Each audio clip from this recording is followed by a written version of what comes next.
আমার রায়হানের ওই গজলটা এখানে আমার কাছে খুব মানে বলতে ইচ্ছা করে। অবশ্যই অবশ্যই বলবেন।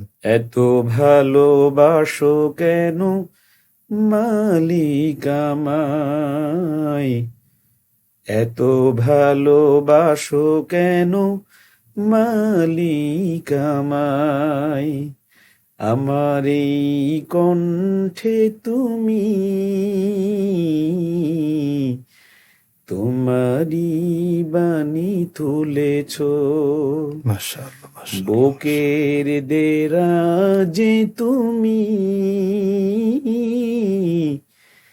কোরআনের স্থান দিয়েছ।